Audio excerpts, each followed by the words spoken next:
সূরা বাকারা ৭০ আয়াত থেকে ৯০ আয়াত পর্যন্ত। বিতাড়িত শয়তানের ধোঁকা হতে রক্ষা পাওয়ার জন্য আল্লাহর নিকট সাহায্য প্রার্থনা করছি। অনন্ত করুণাময় পরম দয়ালু আল্লাহর নামে শুনি। তারা বলল, আমাদের জন্য তোমার প্রতিপালককে স্পষ্টভাবে জানিয়ে দিতে বলো। তা কেমন হবে? আমরা গরুটির বিষয়ে সন্দেহ সংশয় করেছি, কারণ গরু তো আমাদের কাছে সাদৃশ্যপূর্ণ। আল্লাহ ইচ্ছে করলে নিশ্চয়ই আমরা দিশা পাবো। মূসা বলল, তিনি বলেছেন তা এমন গরু যা ব্যবহৃত হয়নি জমি চাষে ও খেতে পানি সেচের কাজে, যা সুস্থ ও নিখুঁত। তারা বলল, এখন তুমি সঠিক তথ্য এনেছো। এরপর তারা সেটিকে জবাহ করলো, যদিও তারা তা করবে না মনে হচ্ছিল। স্মরণ করো যখন তোমরা এক ব্যক্তিকে হত্যা করেছিলে এবং একে অন্যের ঘাড়ে দোষ চাপাচ্ছিলে। আল্লাহ তা ফাঁস করেছেন যা তোমরা গোপন করছিলে। আমি আল্লাহ বললাম, এই গরুর কোনো অংশ দিয়ে আঘাত করো ও মৃত ব্যক্তিকে।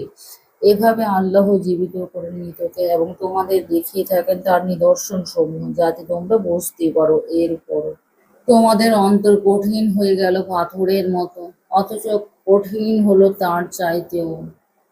অথচ কতক পাথর এমন হয় যে তা থেকে বের হয় ঝর্ণা ধারা, এমন কিছু কিছু পাথর ফেটে গেলে তা থেকে বের হয় পানি। আবার কোনো কোনো পাথর ধসে পড়ে আল্লাহর ভয়ে। আর আল্লাহ তো বেখবর নন তোমরা যা করো সে সম্বন্ধে। তোমরা কি আশা করো যে তারা ঈমান আনবে তোমাদের কথায়? তাদের একদল তো আল্লাহর বাণী শুনে তারপর তা বিকৃতি করে জেনে বুঝে। তারা যখন মুমিনদের সাথে মিলিত হয় তখন বলে, আমরা ঈমান এনেছি। আবার যখন তারা আড়ালে মিলিত হয় একে অপরের সাথে, তখন বলে, আল্লাহ আমাদের কাছে যা ব্যক্ত করেছেন তা তোমরা ওদের বলে দিয়েছ নাকি? তাহলে তো ওরা তোমাদের বিরুদ্ধে যুক্তি পেশ করবে তোমাদের প্রতিপালকের সামনে। তোমরা কি তা বোঝো না? তারা কি জানে না যে আল্লাহ সবই জানেন, যা তারা গোপন রাখে এবং যা প্রকাশ করে? তাদের মধ্যে এমন কতক নিরক্ষর লোক আছে যাদের কোনো জ্ঞান নেই কিতাব সম্বন্ধে। কেবল মিথ্যা আশা ছাড়া তারা শুধু অমূলক ধারণা পোষণ করে। সুতরাং দুর্ভোগ তাদের জন্য যারা নিজ হাতে কিতাব রচনা করার পর নগণ্য মূল্য পাওয়ার জন্য বলে, এ অবতীর্ণ হয়েছে আল্লাহর তরফ থেকে। তাদের শাস্তি তার জন্য যা তাদের হাত রচনা করেছে, এবং তার জন্য শাস্তি তাদের যা তারা উপার্জন করে। তারা বলে, মাত্র কয়েকদিন ছাড়া আগুন তাদের স্পর্শ করবে না। বলো, তোমরা কি আল্লাহর কাছ থেকে কোনো ওয়াদা পেয়েছো যে আল্লাহ কখনো তার ওয়াদা খেলাপ করবেন না? কিংবা আল্লাহর সম্বন্ধে এমন কিছু বলছো যা তোমরা নিজেরাই জানো না? অবশ্যই যারা পাপাচার করে চলে এবং যাদের ঘিরে রাখে তাদের পাপ রাশি, তারা এই জাহান্নামে, সেখানে তারা থাকবে চিরকাল। আর যারা ঈমান আনে ও সৎ কাজ করে তারা এই জান্নাতবাসী, তারা সেখানে থাকবে অনন্তকাল। স্মরণ করো যখন আমি ইসরাইল সন্তানকে অঙ্গীকার নিয়েছিলাম যে তোমরা আল্লাহ ছাড়া অন্য কারো ইবাদত করবে না, সদয় ব্যবহার করবে মাতা পিতা, ইয়েতিম ও আত্মীয় স্বজন ও গরিবদের প্রতি, আর মানুষের সাথে সদালাপ করবে এবং কায়েম করবে সালাত নামাজ ও আদায় করবে যাকাত। কিন্তু অল্প কয়েকদিন ছাড়া তোমরা ওই অঙ্গীকার থেকে মুখ ফিরিয়ে নিয়েছিলে। তোমরাই তো অগ্রাহ্যকারী। যখন তোমাদের অঙ্গীকার নিয়েছিলাম যে তোমরা পরস্পরের রক্তপাত করবে না এবং আপনজনকে স্বদেশ থেকে বের করে দেবে না, এরপর তোমরা এ কথা অস্বীকার করেছিলে, আর এ বিষয়ে তোমরাই সাক্ষী। অতঃপর তোমরাই খুন করছো একে অপরকে, একদল অন্য দলকে স্বদেশ থেকে বিতাড়িত করছো। এসব কাজে পরস্পরের সহযোগিতা করছো পাপ ও অন্যায়ের মাধ্যমে। এবং তারা যখন বন্দী হয়ে আসে তাদের কাছে, তো তোমরা তখন তাদের মুক্তিপণ নিয়ে মুক্তি দাও।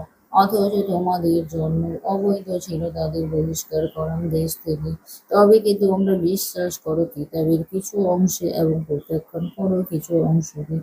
সুতরাং তোমাদের মধ্যে যারা এমন করে তাদের একমাত্র প্রতিফল হচ্ছে দুনিয়ার জীবনের লাঞ্ছনা, আর কিয়ামতের দিন তাদের ছুড়ে ফেলা হবে কঠিনতর শাস্তির দিকে। আল্লাহ আদৌ বেখবর নন তোমাদের কার্যকলাপ সম্বন্ধে।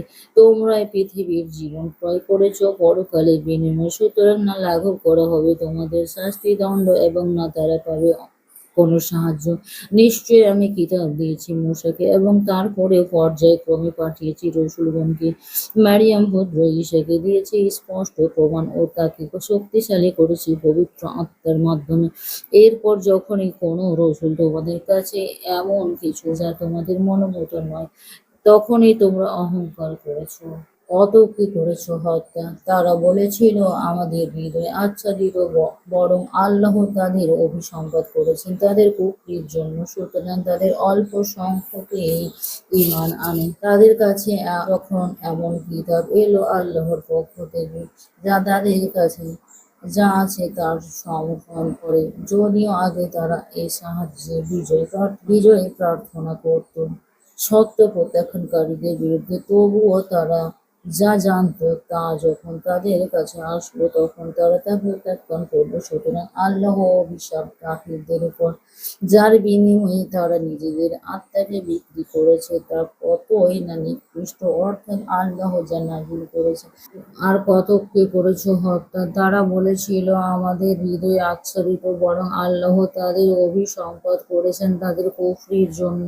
সুতরাং তাদের অল্প সংখ্যকই ঈমান আনে। তাদের কাছে যখন এমন কিতাব এলো আল্লাহর পক্ষ থেকে, যা তাদের কাছে যা আছে তার সমর্থন করে, যদিও আগে তারা এর সাহায্যে বিজয় প্রার্থনা করত সত্য প্রত্যাখ্যানকারীদের বিরুদ্ধে, তবুও তারা যা জানত তা যখন তাদের কাছে আসলো তখন তারা তা প্রত্যাখ্যান করল। সুতরাং আল্লাহর অভিশাপ কাফিরদের উপর, যার বিনিময়ে তারা নিজেদের আত্মাকে বিক্রি করেছেন, তা কতই না নিকৃষ্ট, অর্থাৎ আল্লাহ যা নাজিল করেছেন জিদের বশবর্তী হয়ে যারা তা প্রত্যাখ্যান করত শুধু এই কারণে যে আল্লাহ আপন অনুগ্রহে কিতাব নাজিল করেছেন তার বান্দাদের মধ্যে যাকে ইচ্ছে তার প্রতি। সুতরাং তারা হলো ক্রোধের উপর ক্রোধের পাত্র, আর কাফিরদের জন্য রয়েছে লাঞ্ছনাদায়ক শাস্তি।